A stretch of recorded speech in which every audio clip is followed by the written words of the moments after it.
ভোলায় শর্ত সাপেক্ষে মুক্তি পাওয়া ২০ জন আসামি সড়কের পাশে লাগালেন তালবীজ। ভোলায় সড়কের পাশে তালগাছের বীজ রোপণের শর্তে মুক্তি পাওয়া মাদক মামলার ২০ জন আসামি সেই শর্ত পূরণ করেছেন।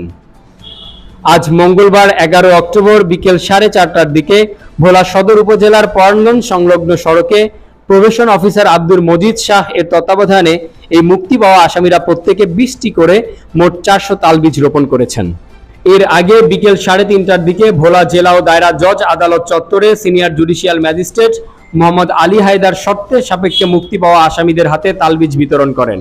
এই গাছ লাগায় অনেক খুশি, আমি ভবিষ্যতে এরকম অপরাধ এমন বিচারক আমাদেরকে সাদা মাফ করে দেওয়া। এখন আমি বাড়ি করে সংসারে আনন্দ দিতে পারতাম না, এখন তাল গাছ আমার বিচারক আনন্দিত সুবিধা দিচ্ছে।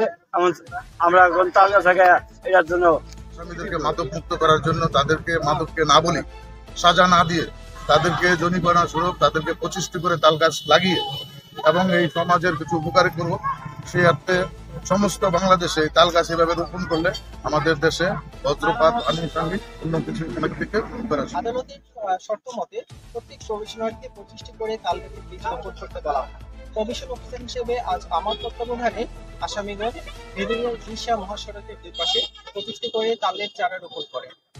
এই বৃক্ষরোপণের মাধ্যমে প্রবেশনারগণের মাঝে সামাজিক কাজে তারা উদ্বুদ্ধ হবেন এবং এর মাধ্যমে তাদের মাঝে অপরাধ প্রবণতা কমবে বলে আশা করা যাচ্ছে।